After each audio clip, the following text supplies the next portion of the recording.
Salam, selamat pagi. Presbiter bertugas mengucapkan selamat datang dalam ibadah minggu kedua sesudah Pentakosta. Kiranya ibadah yang kita lakukan saat ini berkenan di hadapan Tuhan dan kita diberkati olehnya. Pemberitaan firman pada saat ini disampaikan oleh Bapak Pendeta Samuel Cornelius KH. Terbentang luas pelayanan dan kesaksian GPIB, melewati jalan-jalan berlumpur, berbatu dan sulit untuk dilalui, menyeberangi sungai-sungai yang tenang, panjang namun kadang mencekam, menembus gunung-gunung yang terjal dan tak biasa untuk dijangkau, menyusuri lembah-lembah yang dingin dan sepi. Tampaknya tidak ada harapan, tampaknya tidak ada damai, tampaknya semuanya serba terbatas. Tetapi syukur kepada Tuhan yang tetap memelihara umatnya dan tetap memegang perjanjiannya. Tidak sedikit pun, tidak sekalipun Tuhan membiarkan umatnya berjalan sendiri. Dalam keadaan yang tidak mudah, Tuhan tetap memegang janjinya dan menghadirkan damai sejahteranya bagi umat yang dikasihinya.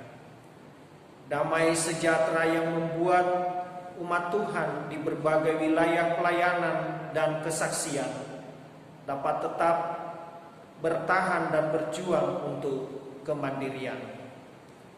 Marilah mengucap syukur pada Allah atas janji setianya pada umat yang berharap hanya kepadanya. Kita menyanyi dari Kitab Bakti 243, Kasih Setia Tuhan.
Umat Tuhan, mari kita berdiri, mari menyambut firman Tuhan yang hadir di tengah-tengah persekutuan ini.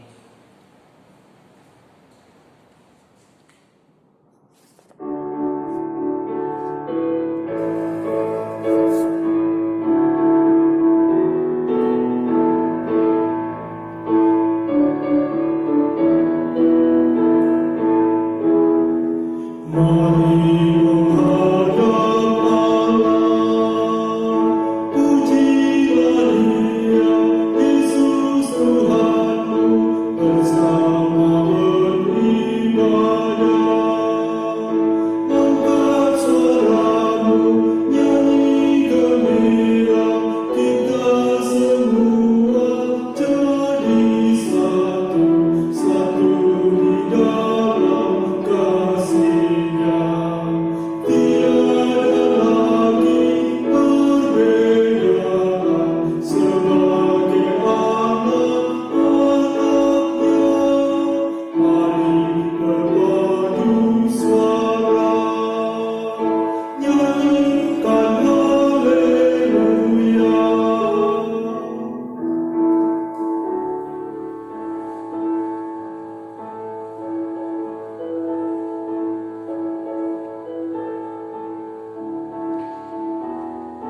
menjadikan langit dan bumi.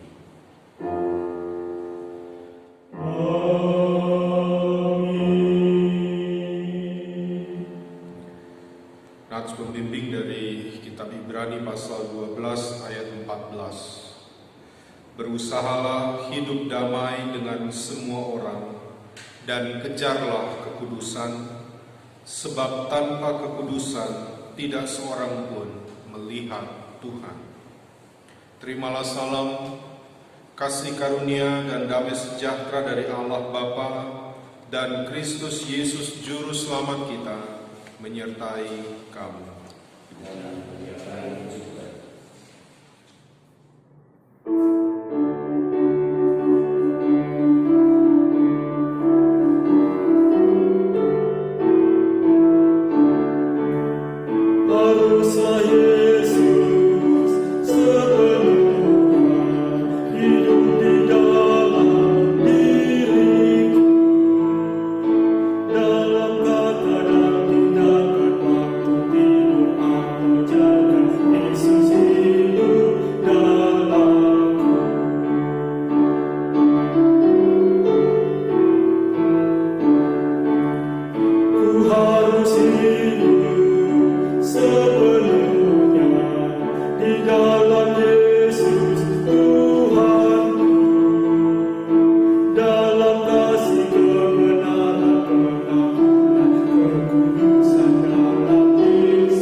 Jemaat, kami persilakan untuk duduk kembali.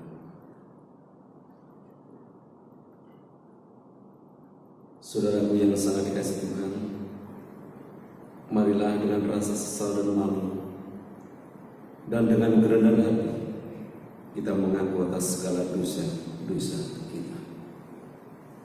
Kita berdoa. Ialah yang mengasihi kami. Kami mengaku bahwa kami telah berdosa di hadapan-Mu di dalam hati, kata dan perbuatan. Kami mudah berkata-kata dan lambat untuk mendengar, apalagi untuk bertindak. Kami mudah menyampaikan rasa prihatin, namun sulit memberi diri untuk melayani. Kami mudah menyampaikan kritik tajam bagi pelayanan dan kesaksian, tetapi lambat untuk mengulurkan tangan dan bantuan bagi pembangunan gereja Tuhan. Tak jarang hati kami penuh benci, perkataan kami melukai hati, dan perbuatan kami dikuasai dengki. Untuk segala dosa dan kesalahan kami mohon pengampunan kami.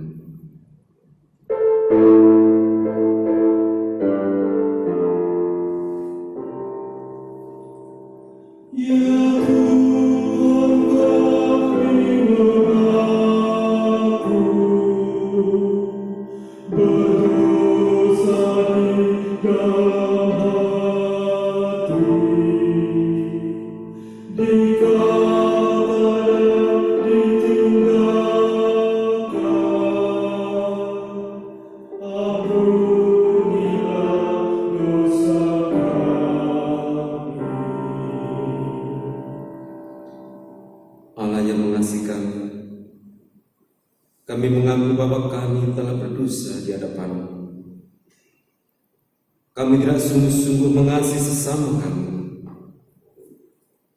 Kami hanya memenuhi kepentingan diri dan memuaskan kehendak kami. Kami memperkaya diri namun lupa untuk hadir memberkati. Kami sibuk membangun kemegahan gedung gereja yang tinggi, namun lupa untuk membangun pribadi-pribadi berpotensi. Kami mengusahakan pembangunan jemaat di kota-kota besar, namun lupa pada mereka yang ada di wilayah-wilayah pelayanan dan kesaksian. Untuk kegagalan kami, untuk mengasihi sesama kami mohon ampun kami.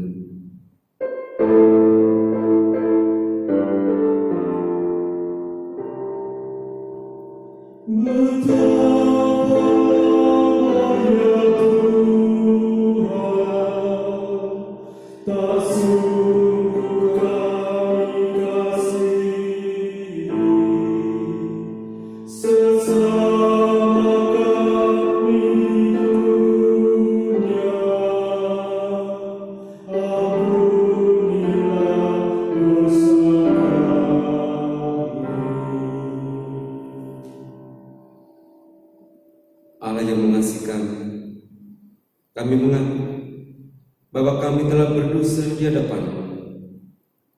Kami mohon anugerahi kami pengampunan-Mu ya Tuhan, dan mampukan kami untuk menjalani panggilan dan pengutusan sebagai gereja Tuhan kemanapun Tuhan tempatkan kami. Ingatkan kami untuk senantiasa hidup dalam damai dan menghadirkan damai dalam diri kami. Dalam nama Tuhan Yesus Kristus, Juru Selamat dan Penebus kami, ampuni kami. Amin.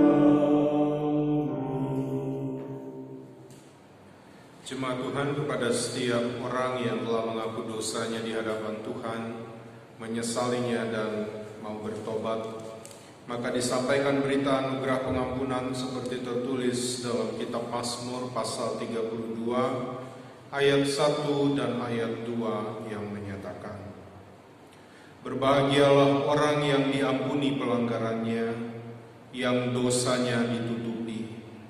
Berbahagialah manusia yang kesalahannya tidak diperhitungkan Tuhan dan yang tidak berjiwa penipu. Berdasarkan firman Tuhan ini, sebagai pelayan Yesus Kristus kami memberitakan bahwa pengampunan dosa telah berlaku di dalam nama Bapa dan Anak dan Roh Kudus. Syukur kepada Tuhan.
Betapa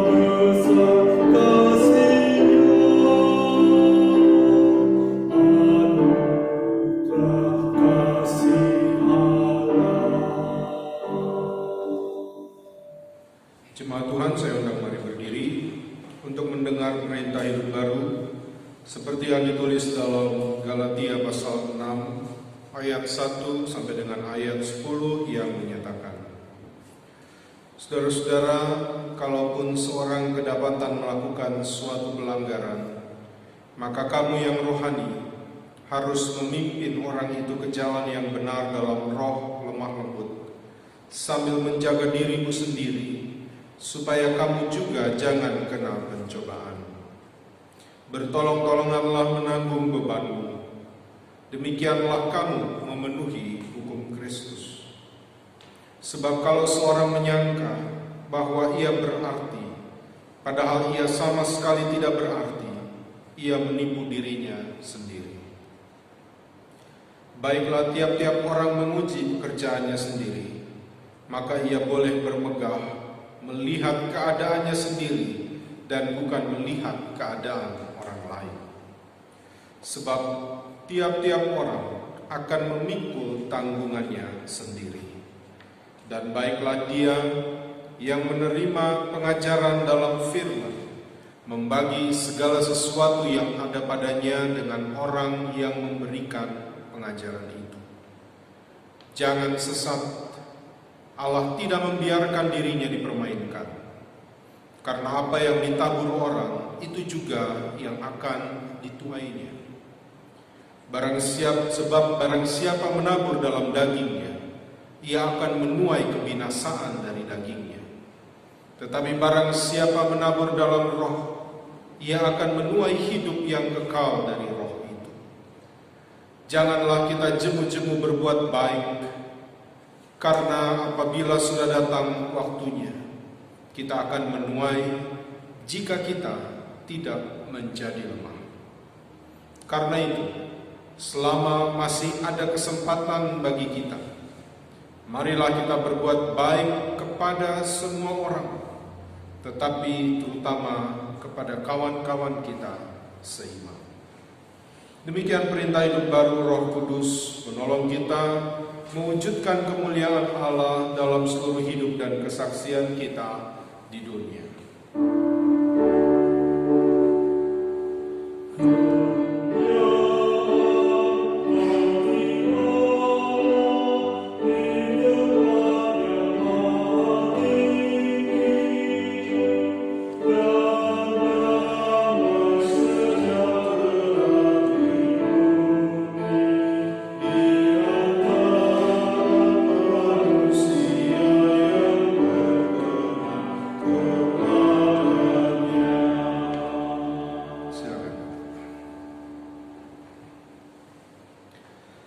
Jemaat Tuhan, kita akan masuk dalam pemberitaan firman. Karena itu mari kita satu dalam doa. Bapa di sorga, kami bersyukur untuk berkat pemeliharaan-Mu dalam kehidupan kami. Pada hari ini, di minggu kedua sesudah Pentakosta, kembali kami menghampiri kekudusan-Mu di hari Minggu, hari Tuhan yang mulia.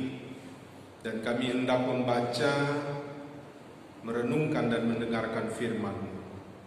Kami memohon, pimpinlah kami dalam kuasa Roh Kudus, sehingga kami dapat memahami apa yang Tuhan kehendaki untuk kami lakukan. Dan kami tidak berhenti untuk memahaminya saja, tetapi kami juga bersedia untuk melakukan firman-Mu, sehingga iman kami terus bertumbuh dan berbuah untuk kemuliaan nama Tuhan. Bersabdalah ya Tuhan, karena kami telah sedia untuk mendengarnya. Dalam nama Tuhan Yesus, firman yang hidup dan berkuasa, kami berdoa. Amin. Jemaat Tuhan, marilah kita berdiri untuk mendengarkan pembacaan Alkitab. Terpujilah Kristus, haleluya.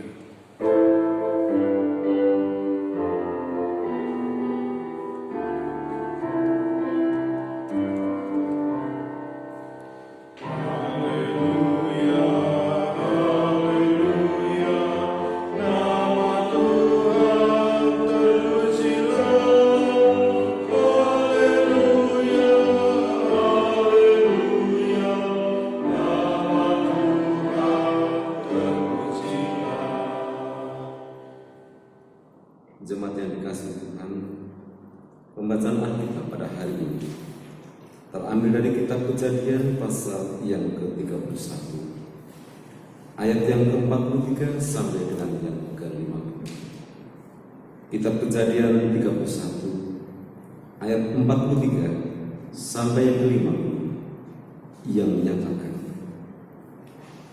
lalu Laban menjawab Yakub, perempuan-perempuan ini anakku, dan anak-anak lelaki ini cucuku, dan ternak ini ternakku. Bahkan segala yang kulihat di sini adalah milikku. Jadi apakah yang dapat kuperbuat sekarang kepada anak-anakku ini, atau kepada anak-anak yang dilahirkan mereka? Maka sekarang marilah kita mengikat perjanjian, aku dan engkau, supaya itu menjadi kesaksian antara aku dan engkau. Kemudian Yakub mengambil sebuah batu dan didirikannya menjadi tugu. Selanjutnya berkatalah Yakub kepada sanak saudara, kumpulkanlah batu. Maka mereka mengambil batu dan membuat timbunan. Lalu makanlah mereka di sana di dekat timbunan itu. Lalu Laban menamai timbunan batu itu Yegar Sahaduta, tetapi Yakub menamainya Kaleb. Lalu kata Laban, timbunan batu inilah pada hari ini menjadi kesaksian antara aku dan engkau. Itulah sebabnya timbunan itu dinamakan Kaleb. Dan juga Mispa, sebab katanya, Tuhan kiranya berjaga-jaga antara aku dan engkau, apabila kita berjauhan, jika engkau mengaibkan anak-anakku, dan jika engkau mengambil istri lain di samping anak-anakku itu. Ingatlah, walaupun tidak ada orang dekat kita, Allah juga yang menjadi saksi antara aku dan engkau. Hendaklah firman Tuhan diam dengan segala kekayaannya di antara kamu, dan ucaplah syukur kepada Allah.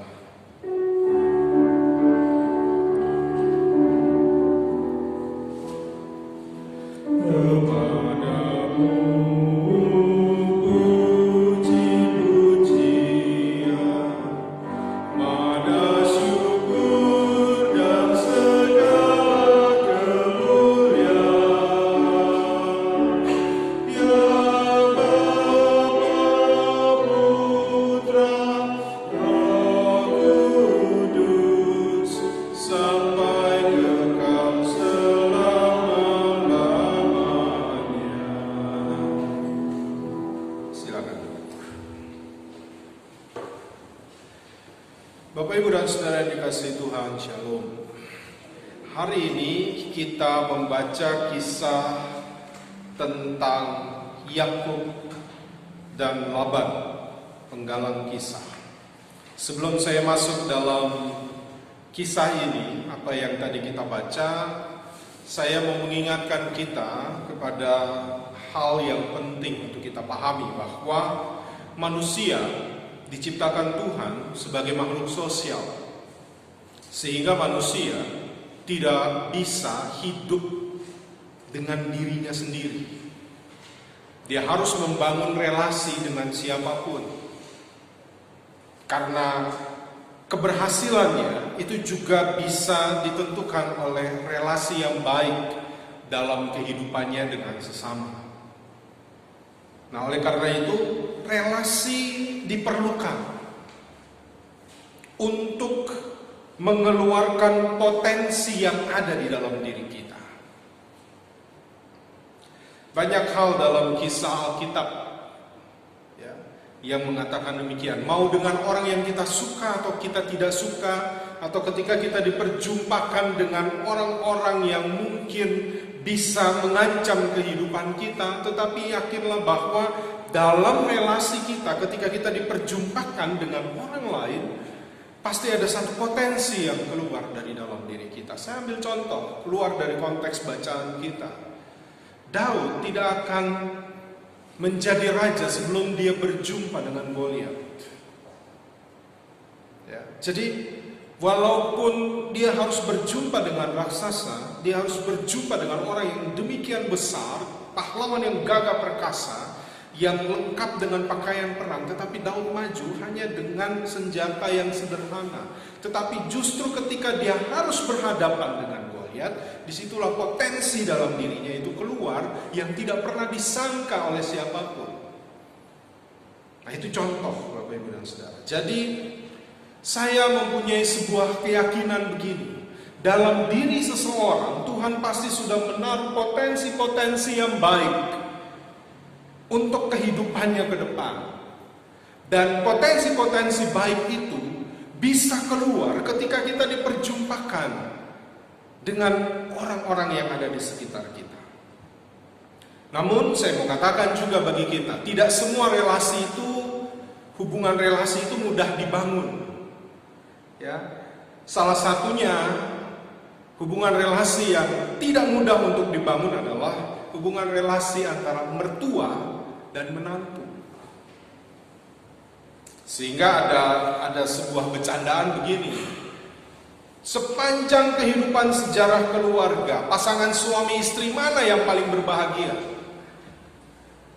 Orang bilang Adam dan Hawa. Kenapa? Karena mereka nggak punya mertua. Jadi nggak ada beban dalam hidupnya. Ya.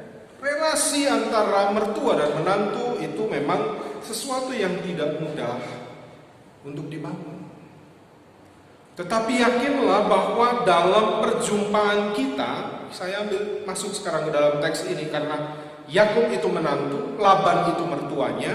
Perjumpaan yang dalam rancangan Tuhan terjadi dalam kehidupan mereka, walaupun dalam bacaan kita, kalau kita baca kisah sebelum dari perikop yang kita baca tadi, terjadi perselisihan, ya, terjadi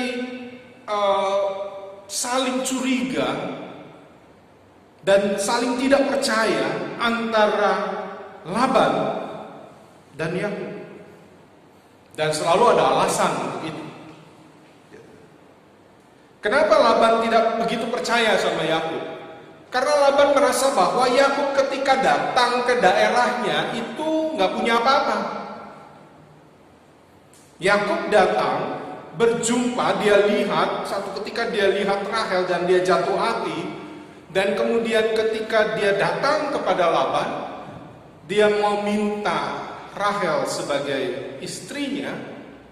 Laban bilang, bekerjalah bagiku 7 tahun, maka nanti kamu akan dapat. Wow, namanya orang jatuh cinta, Yakub buat 7 tahun kecil buat Yakub, yang penting Rahel aku dapat. Tapi ketika Yakub bekerja 7 tahun dan dia minta tolong penuhi janjimu untuk memberikan anakmu, yang diberikan kepada Yakub bukan Rahel tapi Lea. Begitu tahu itu Lea, Yakub bilang lagi sama Laban, ini nih hubungannya nih ya, saya ambil cuplikan kisah mereka. Yakub bilang sama Laban, loh, yang saya minta Rahel kok dikasih Lea?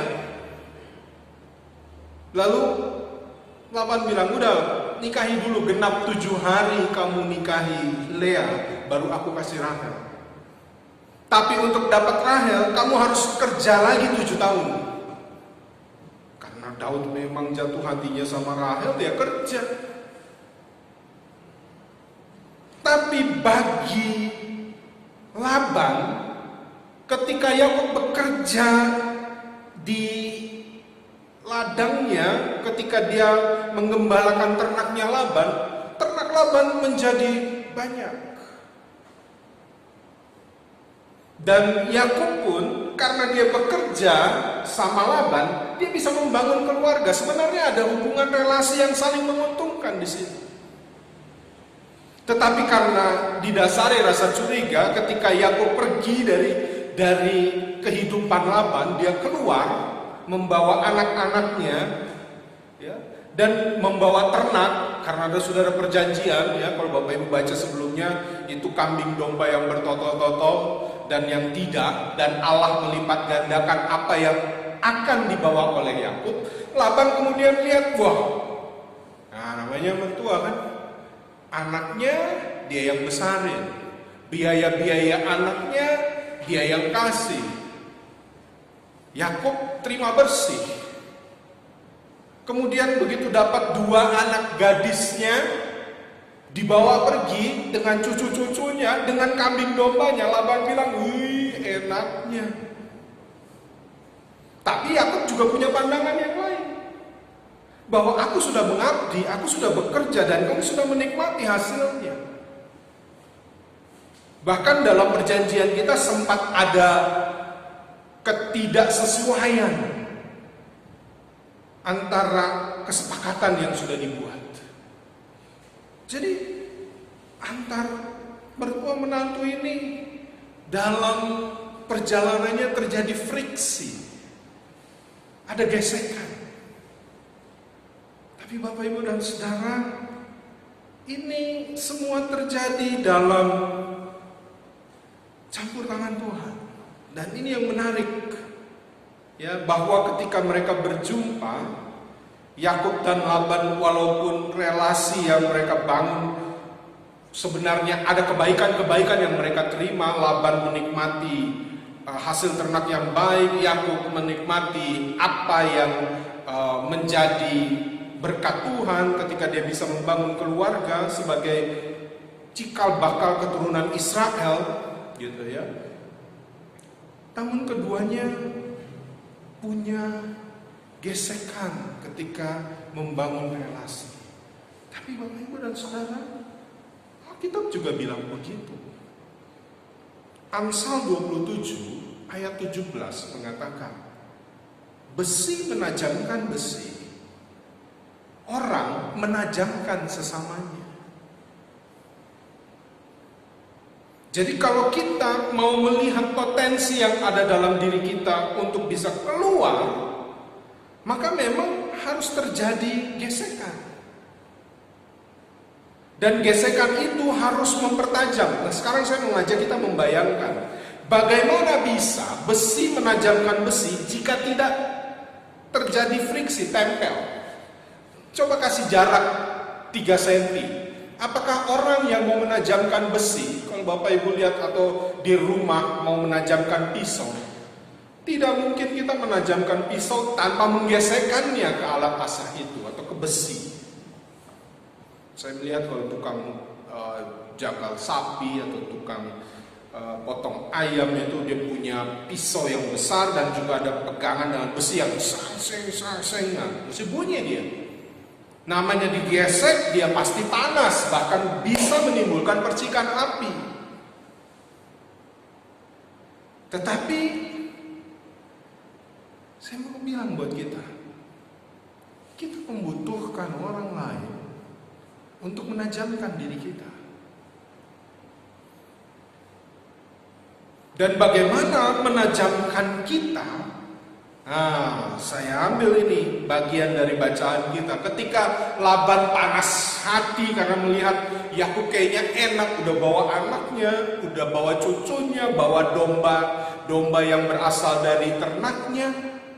Namun Yakub juga melihat, kalau saya hidup terus di pondok mertua indah di sini, maka saya tidak bisa membangun kehidupan yang baik. Kemudian dia keluar dari situ. Namun di tengah gesekan yang terjadi, mereka mengingat Tuhan. Lalu Laban bilang, kita buat perjanjian. Lalu ambil batu, dirikan sebagai tugu. Dan kemudian mereka kumpulkan, makan di situ, lalu mulailah mereka bicara. Bayangkan, untuk nama timbunan batunya aja Laban kasih nama lain, Yakub kasih nama lain. Tapi walaupun mereka punya persepsi yang berbeda, namun ada hal yang sama, bahwa Allah menjadi saksi dari perjanjian mereka. Di tengah relasi yang terjadi dalam kehidupan mereka yang sulit, mereka membangun sebuah tugu dan melibatkan Tuhan dalam relasi mereka. Ini yang penting. Kalau sudah melibatkan Tuhan, maka Tuhan bisa membuka mata hati kita, pikiran kita untuk melihat bahwa oke, gesekan ini terjadi. Yakub mungkin bisa bilang begini, ini contoh ya. catatan lepas dari saya. Yakub mungkin bisa bilang, saya nggak suka sama mertua saya. Halo, kamu udah dapat Lea dan Rahel, nggak ada Laban, berarti nggak ada Lea dan Rahel. Gitu. Mungkin Laban juga bilang, enak kali si Yakub ini. Ya, datang cuma di baju di badan, pulang bawa istri, bawa anak, bawa ternak. Mesti disadari juga, loh, kalau Yakub tidak mengabdi dengan sepenuh hati dan Tuhan memberkati Yakub, maka Laban juga nggak menikmati berkat itu. Artinya, ketika mereka berjumpa, pada satu titik kalau mereka mengundang Tuhan untuk menjaga relasi mereka, membawa damai dalam hidup mereka, maka mereka pada satu ketika tahu mengapa Tuhan mempertemukan mereka.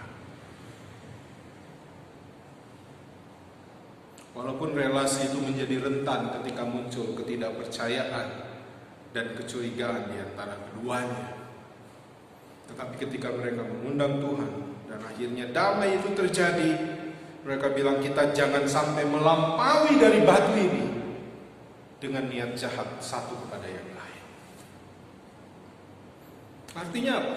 Pada satu titik mereka tahu, mereka diperjumpakan walaupun sempat terjadi friksi antara hubungan mereka, tetapi dalam perjumpaan itu mereka melihat potensi masing-masing.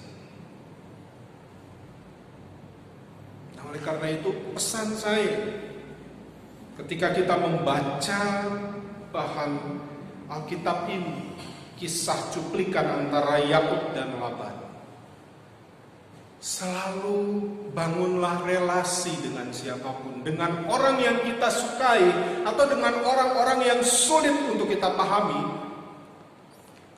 sehingga kita rasa bahwa kok kenalan sama orang ini, berelasi dengan orang ini, kok saya sepertinya mendapat tekanan terus.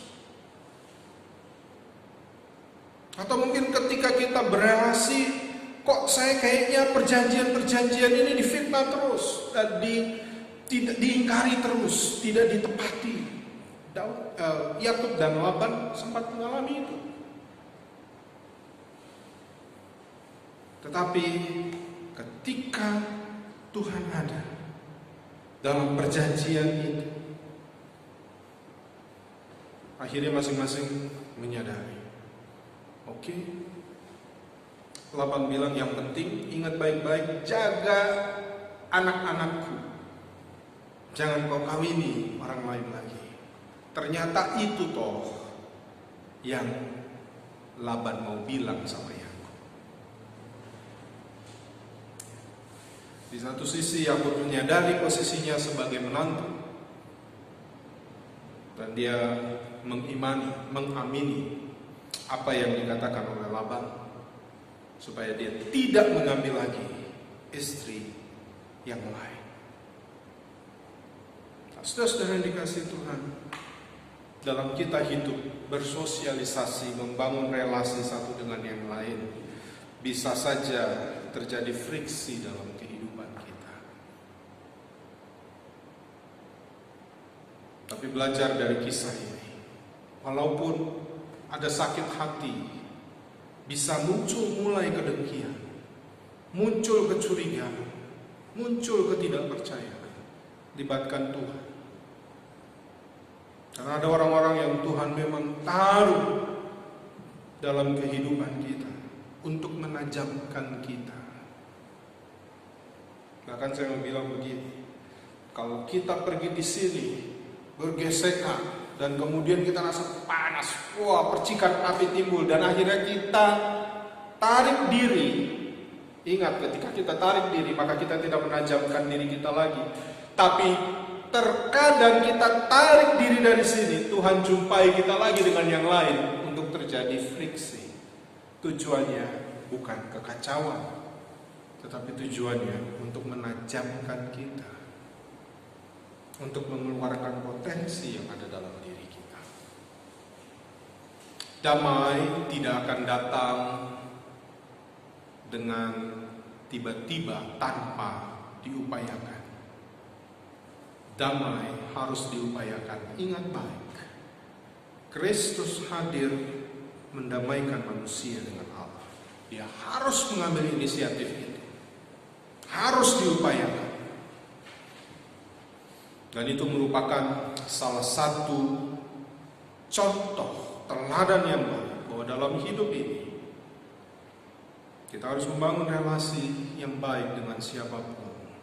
Dan kalau terjadi friksi, jangan lupa libatkan Tuhan di dalamnya. Maka engkau akan melihat sesuatu yang baik di balik kejadian-kejadian yang mungkin engkau tidak sukai.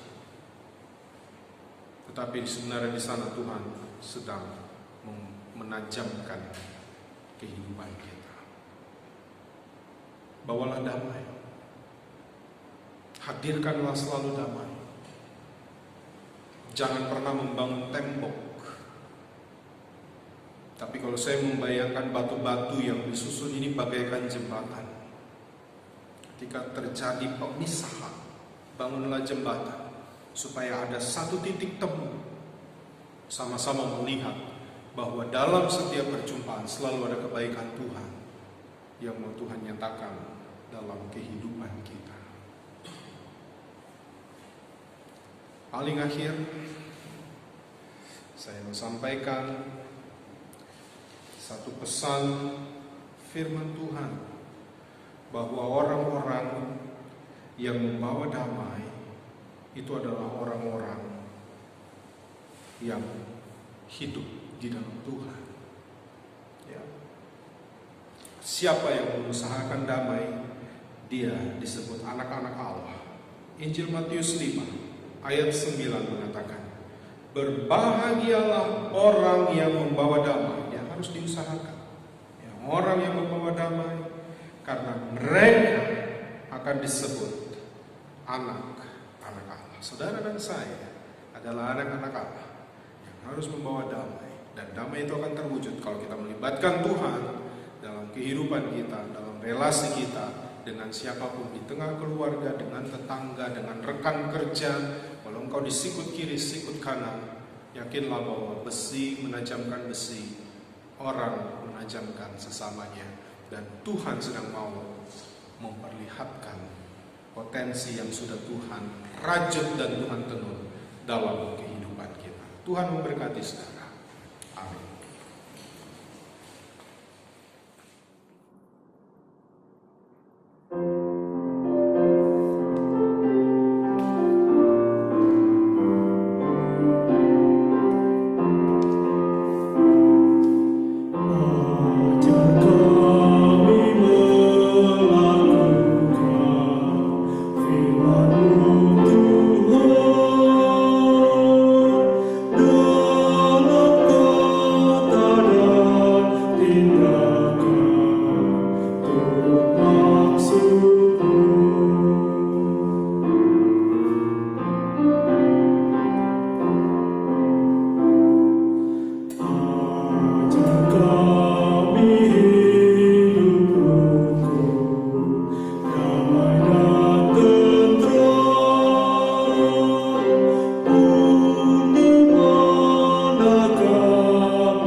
Bersama dengan orang percaya segala waktu dan tempat, mari kita mengaku iman menurut pengakuan iman rasuli dengan hati dan mulut kita masing-masing berkata, Aku percaya kepada Allah, Bapa yang Maha Kuasa, Khalik langit dan bumi, dan kepada Yesus Kristus, Anaknya yang tunggal Tuhan kita, yang dikandung daripada Roh Kudus, lahir dari anak darah Maria, yang menderita di bawah pemerintahan Pontius Pilatus, disalibkan, mati dan dikuburkan, turun ke dalam kerajaan maut.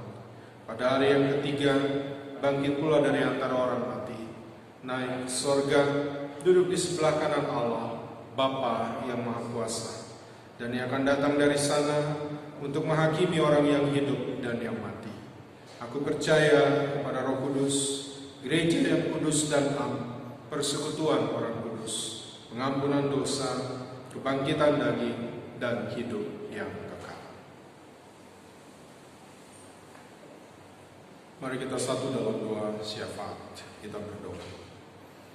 Kami bersyukur untuk firman yang sudah boleh kami dengar dan renungkan bersama.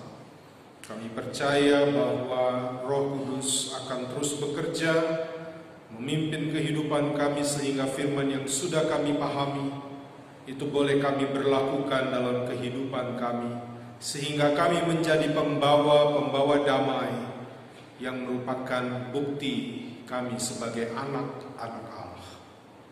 Bapa di sorga, pada saat ini kami bersehati mendoakan ketika semua kami yang ada di dunia ini menghadapi pandemi COVID-19.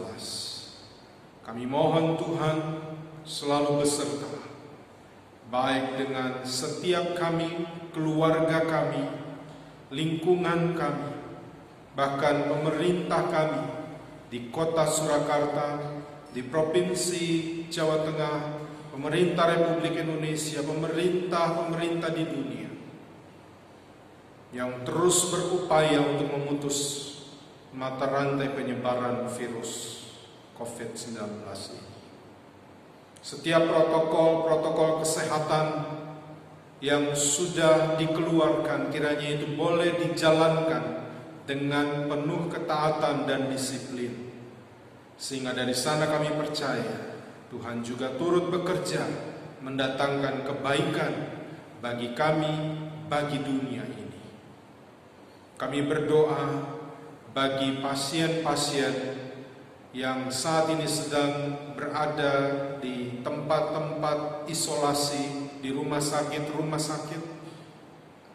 Mereka pasien dalam pengawasan, orang-orang dalam pemantauan, dan juga orang-orang yang tanpa gejala.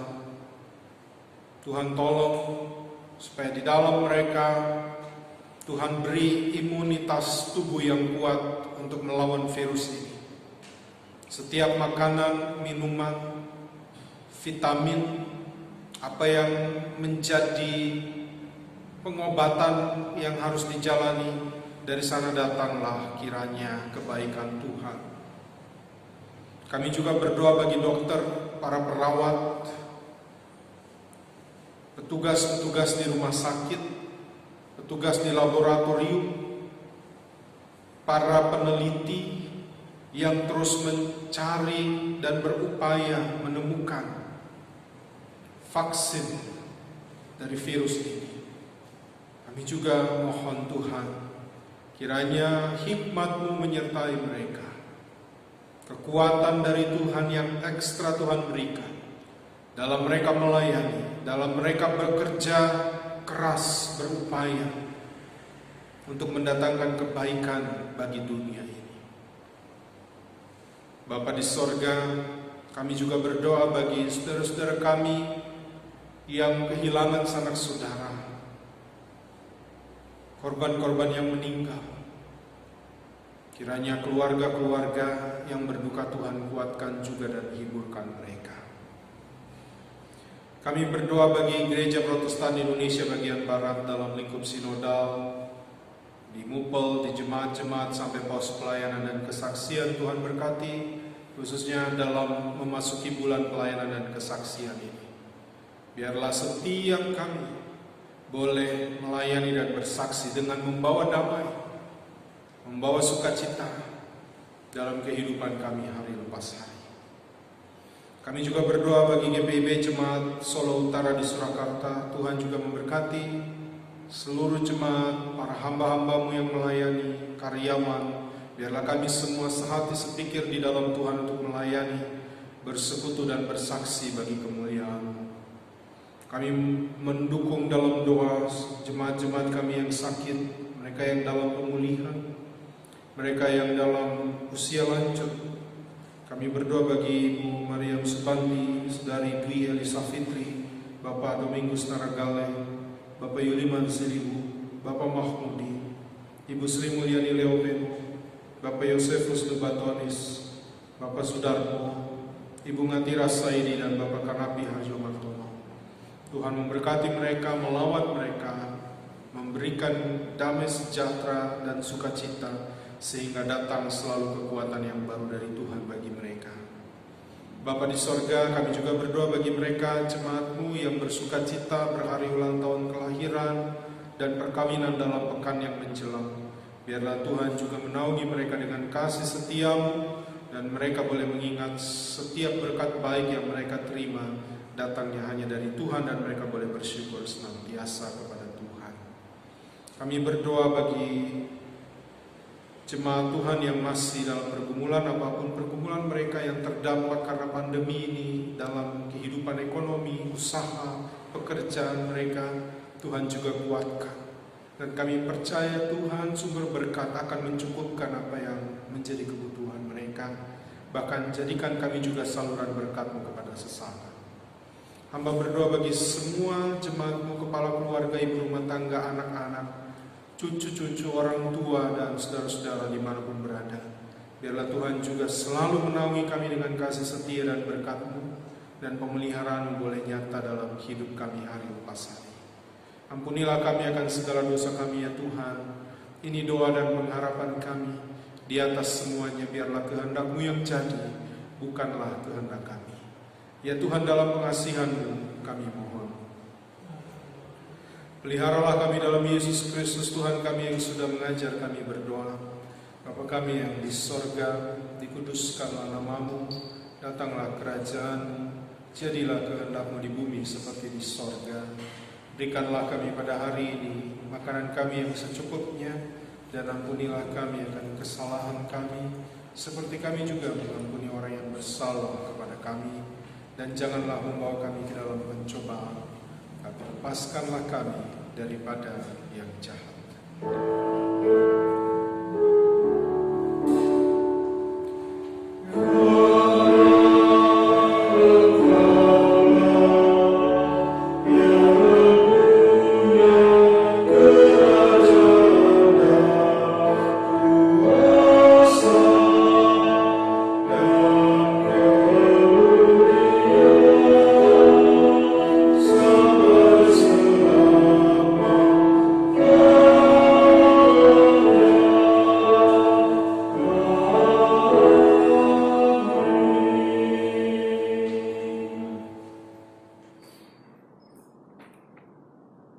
Marilah kita mengucap syukur kepada Tuhan dengan memberi persembahan kepada-Nya.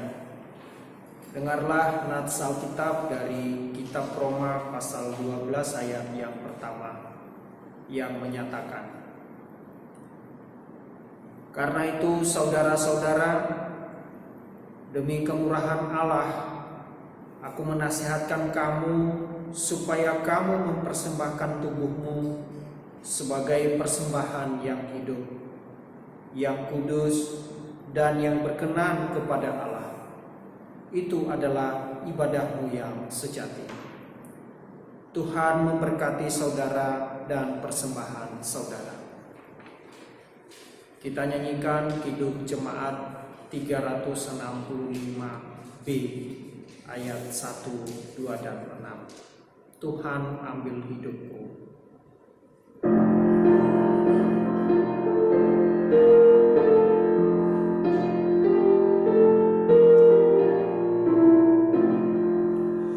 Tuhan ambil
Umat Tuhan, mari kita berdiri dan membawa persembahan ini dalam doa syukur secara berbalasan. Allah yang penuh kasih, oleh anugerah-Mu kami telah menerima segala yang baik dalam hidup kami. Untuk itu, terimalah ungkapan syukur kami melalui persembahan syukur ini untuk dipakai dalam pelayanan yang menghadirkan damai-Mu. Terimalah ulang persembahan hati kami ini, ya Tuhan, dan layakkanlah untuk menjadi berkat dalam pelayanan dan kesaksian di gereja. Amin. Bapak Ibu dipersilakan duduk kembali. Jemaat Tuhan yang dikasihi Tuhan Yesus, marilah mendengarkan beberapa warta lisan.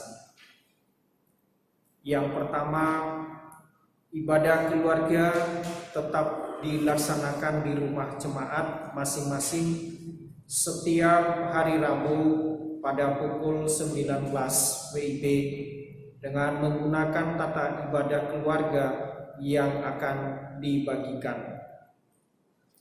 Yang kedua, bagi Bapak Ibu jemaat yang hendak menyampaikan persembahan persepuluhan dan persembahan syukur dapat menyerahkannya ke kantor majelis jemaat atau dapat ditransfer ke rekening BNI nomor 8555555656 atas nama GPIB Solo Utara Surakarta.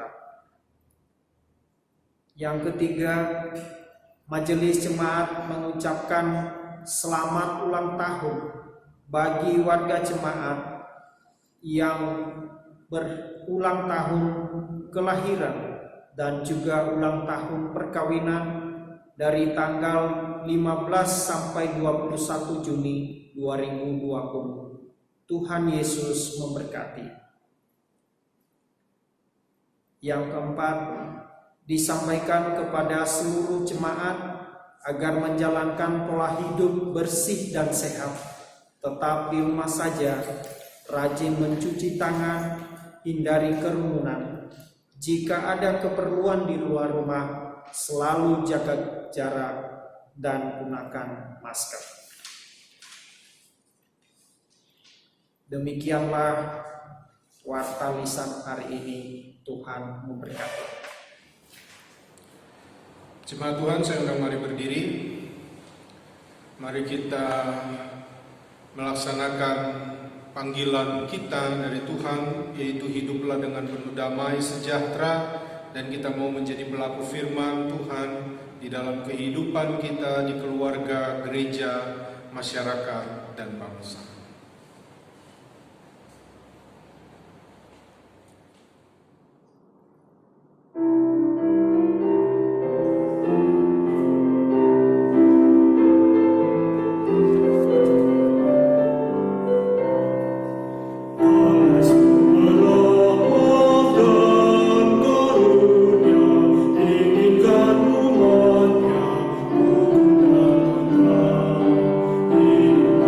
Amin.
Tuhan, serta terimalah berkat-Nya.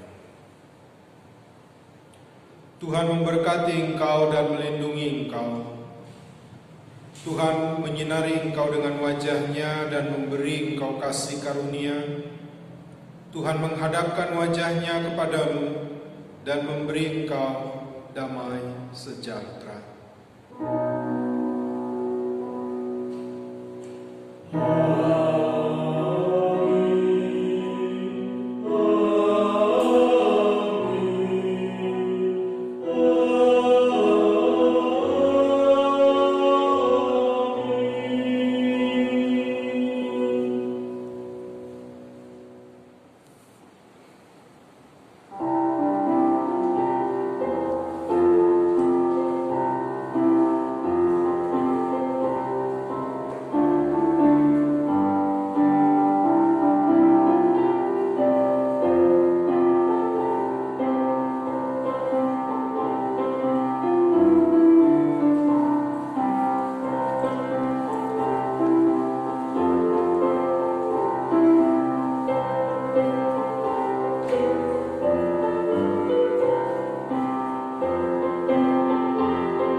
Bapak Ibu, jemaat yang dikasihi Tuhan, doakanlah pada bulan Juli kita akan bisa kembali beribadah bersama sambil majelis jemaat mempersiapkan segala sesuatu sesuai dengan protokol yang sudah dikeluarkan oleh gugus tugas COVID-19 untuk pelaksanaan ibadah dalam rumah-rumah ibadah.